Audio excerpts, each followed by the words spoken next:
आज भी वो जीवन और मृत्यु के बीच में भटक रहा है कि काश उसको मृत्यु मिल जाए। बहुत सारे लोगों ने बहुत सारा दावा किया है, लेकिन कभी किसी ने यह नहीं बताया कि आज भी अश्वत्थामा अपनी मणि की खोज कर रहे हैं।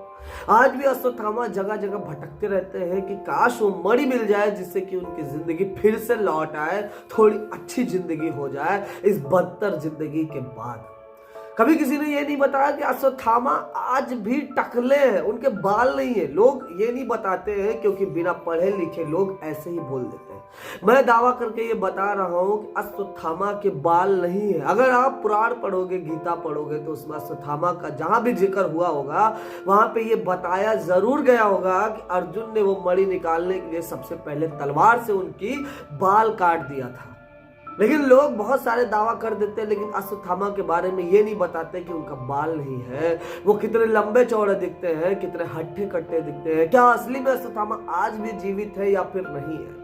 दावा बहुत सारे लोगों ने किया है, कुछ लोगों ने उन्हें देखने का भी दावा किया है। लेकिन आज मैं एक ऐसा दावा करने जा रहा हूं कि क्यों आज भी अश्वत्थामा अपने मणि को खोजते हैं जगह जगह। क्यों उस मणि की ताकत इतनी है कि उसको पाने के बाद रंग से भी लोग राजा बन जाते हैं और राजा बनने के बाद लोग बर्बाद हो जाते हैं। स्वयं भगवान कृष्ण का वंशज भी उसी मणि के कारण बर्बाद हो गया। पूरी वीडियो में अगर आप बने रहते हैं तो मैं बताऊंगा कि कैसे उस मणि के कारण पूरा कृष्ण वंशज बर्बाद हो गया। उस मणि के बाद कैसे लोग बर्बाद हो जाते हैं। आज भी वो मणि कहाँ संरक्षित रखी हुई है, किस तहखाने में रखी हुई है और किस जगह पर रखी हुई है, पूरी बात बताऊंगा मैं पूरे वीडियो के एंड तक। महाभारत एक ऐसा युद्ध जिसके बारे में कहा जाता है कि इस युद्ध के बाद पूरी पृथ्वी का आधा जनसंख्या विनाश हो गया था। मतलब आधी जनसंख्या पूरी कम हो गई। कहा जाता है कि इससे बड़ा युद्ध आज तक इतिहास में कभी नहीं हुआ है। चाहे द्वितीय विश्व युद्ध ले लो, चाहे प्रथम विश्व युद्ध ले लो, उसके आधो मतलब एक होता है ना कि 100 में से 10% वो युद्ध था जो कि इतना विनाशकारी था, द्वितीय विश्व युद्ध और प्रथम विश्व युद्ध। कहा जाता है कि उस युद्ध में इतने लोगों का खून बहा था, इतने लोगों का खून बहा था कि आज भी कुरुक्षेत्र की मिट्टी लाल है। चाहे जितना कोशिश कर लो, चाहे जितना खोज कर लो, लेकिन आज भी वहां की मिट्टी लाल है। पूरा कुरुक्षेत्र आज भी लाल है। भारत को हुए तकरीबन 5000 साल हो गए हैं। बहुत सारे वैज्ञानिकों ने यह भी दावा किया है भारत काल के कुछ घोड़े, कुछ रथ और कुछ हड्डियां मिली हुई है। महाभारत एक ऐसा युद्ध, अगर इसके पात्रों की बात की जाए तो इसमें बहुत बड़े बड़े योद्धा थे जो अकेले ही पूरी पृथ्वी का विनाश कर सकते थे। युधिष्ठिर को ले लो, अर्जुन को ले लो, नकुल, सहदेव उनके जो भाई हैं, कर्ण को ले लो, भीष्म पितामह को ले लो, ऐसे बहुत सारे योद्धा हैं जो कि पूरे पृथ्वी का अकेले ही विनाश कर सकते थे। पांडवों की सेना से कुरु सेना तकरीबन 3 गुना ज्यादा थी, फिर भी वो हार गए, सिर्फ धर्म और अधर्म के कारण, सिर्फ कृष्ण के कारण। पांडवों की सेना में कोई ज्यादा बड़ा योद्धा नहीं था, लेकिन अगर कुरु के योद्धाओं की बात की जाए तो एक से बढ़ के एक योद्धा थे, एक से बढ़ के योग जो भगवान देवी देवताओं को हरा चुके थे, फिर भी वो हार जाते हैं सिर्फ 18 दिन में। मात्र 18 दिन युद्ध चला था और पूरे पृथ्वी की आधी जनसंख्या विनाश हो गया था। इससे बड़ा युद्ध ना आज तक हुआ है और ना होगा। महाभारत का बात होगा, जब भी भगवान कृष्ण का बात होगा तो एक ऐसा योद्धा है जिसका बात हमेशा होगा। उस योद्धा का नाम है अश्वत्थामा। अश्वत्थामा जो कि भगवान शिव का अंश कहा जाता है। कहा जाता है कि इसने पांडवों के बच्चों को मारने के लिए ब्रह्मास्त्र का उपयोग कर दिया था। ब्रह्मास्त्र एक ऐसा शस्त्र है जो कि परमाणु, आज के समय के परमाणु से तकरीबन 1000 गुना ज्यादा शक्तिशाली है। उसने पांडवों की बच्चों को मारने के लिए ब्रह्मास्त्र का प्रयोग कर दिया था, सिर्फ और सिर्फ अपना बदला लेने के लिए। अगर अश्वत्थामा के कैरेक्टर के बारे में बात किया जाए तो कहीं ना कहीं उनके पिता द्रोणाचार्य को भी धोखा से मारा था भीम ने।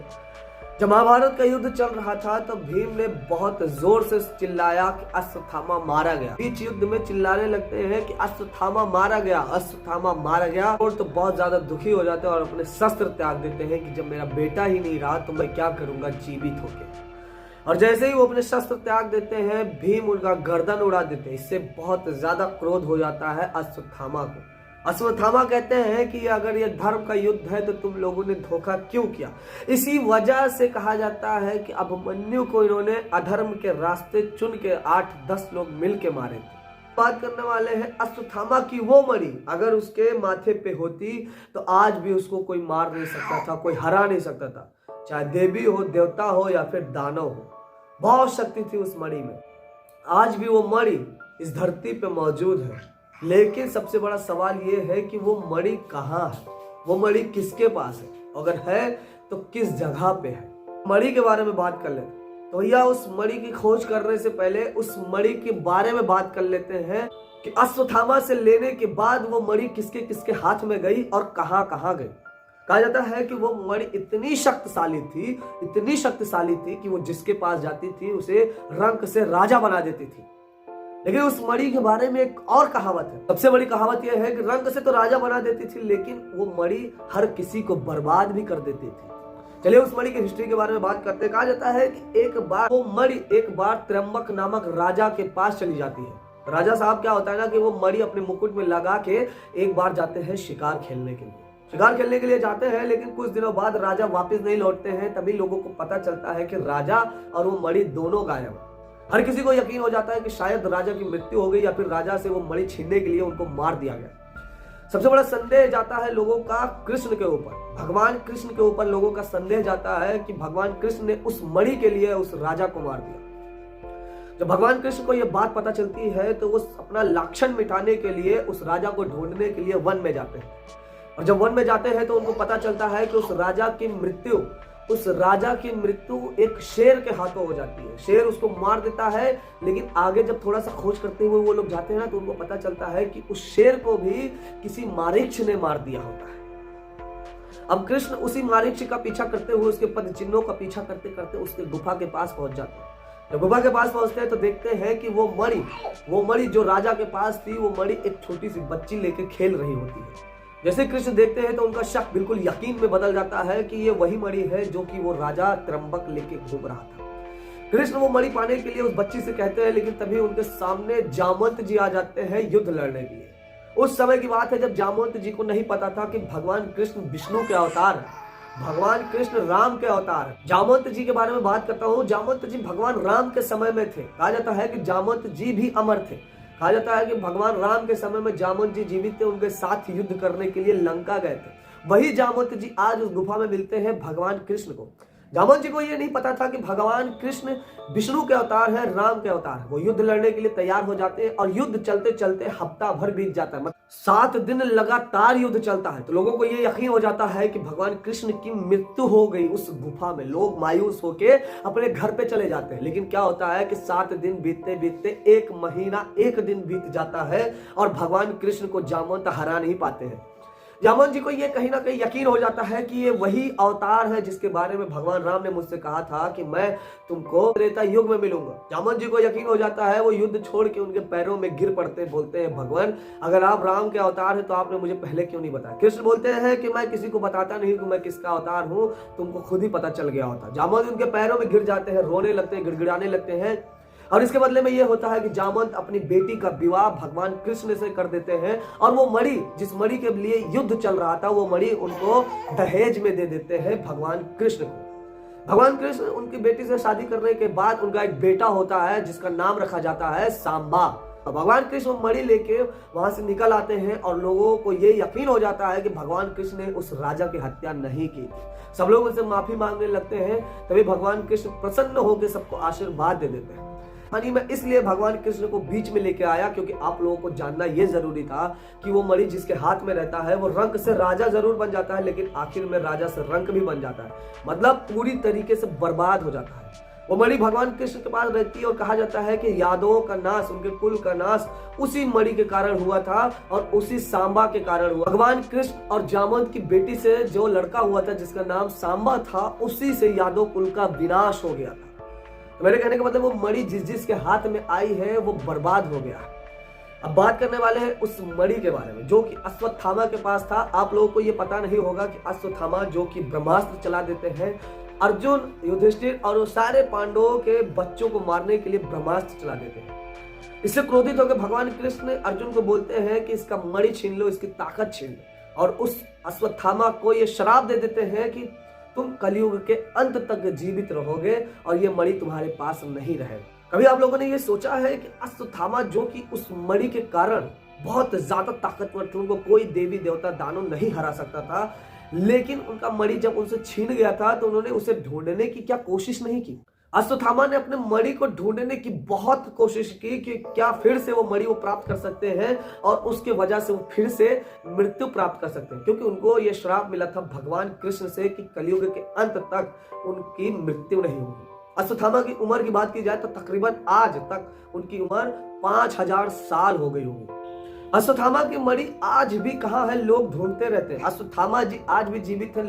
कई लोग दावा कर चुके हैं, हजारों लोग ये दावा कर चुके हैं कि अश्वत्थामा आज भी जीवित है। उनको देखे जाने, उनका इलाज कर रहे हैं, उनको उनसे मिलने, उनसे बात करने का दावा बहुत सारे लोगों ने किया है कि अश्वत्थामा आज भी जीवित है। अब आप लोगों के मन में ये होगा कि अश्वत्थामा तो जीवित है, लेकिन उनकी मणि कहाँ गई? भगवान कृष्ण के बाद उनकी मणि कहाँ गई? भगवान कृष्ण के बाद बहुत सारे राजाओं के पास वो मणि घूमती रही, बहुत सारे लोग वो मणि लेते रहे, उसका फायदा उठाते रहे और बर्बाद होते रहे। अगर हम शिव पुराण के बारे में थोड़ा सा भी पढ़ते हैं तो उस मणि के बारे में जिक्र है। कहा जाता है कि वो मणि आज भी भगवान बैद्यनाथ के मंदिर में एक गुप्त तहखाने में रखा हुआ है। दोस्तों, ये बड़ा ही रोंगटे खड़े कर देने वाला बात है कि आज भी वो मणि भगवान वैद्य के मंदिर में उसी तहखाने में रखा हुआ है। अब आप लोग ये सोचते होंगे कि जब हम लोगों को पता है तो अश्वत्थामा को भी पता होगा कि वो मणि कहाँ है। अश्वत्थामा जरूर कोशिश किए होंगे कि वो मणि फिर से प्राप्त कर लेते हैं और फिर से उतना ही शक्तिशाली बन जाते हैं जितना वो पहले थे। तो दोस्तों, हम ये बताते हैं कि अश्वत्थामा को यह भी श्राप था कि वो मणि जो कि उनसे छीना गया था, जो कि अर्जुन ने उनसे छीना था, वो मणि दोबारा अश्वत्थामा की नहीं हो सकती। ये उनको श्राप दिया था भगवान कृष्ण और द्रौपदी ने मिलकर। आज भी मध्य प्रदेश, नेपाल, बहुत सारी ऐसी जगहों पे है जहाँ पे भटकते रहते हैं अपना इलाज करवाने के लिए, अपने माथे का खून रोकने के लिए। बहुत सारे लोग उनसे मिलने का दावा करते हैं, बहुत सारे लोग हैं जो कि उनको देखने का दावा करते हैं। और आप लोग क्या सोचते हैं कि अश्वत्थामा आज भी जीवित है? तो मुझे कमेंट करके जरूर बताइएगा और मेरे चैनल को सब्सक्राइब जरूर करिएगा दोस्तों। और उनकी मणि के बारे में आप लोगों को मैं जो बताने की कोशिश कर रहा था वो मैंने बताया कि आज भी बैद्यनाथ मंदिर में वो मणि किसी तहखाने में गुप्त रखा गया है, क्योंकि वो मणि जो पाता है वो बहुत अमीर हो जाता है, बहुत ताकतवर हो जाता है, लेकिन बाद में बर्बाद भी हो जाता है। जब भगवान कृष्ण का वंशज बर्बाद हो गया तो फिर आम आदमी तो बर्बाद होना ही है। तो जैसा भी वीडियो लगेगा मुझे कमेंट करके जरूर बताइएगा। चलता हूं मैं। हर हर महादेव।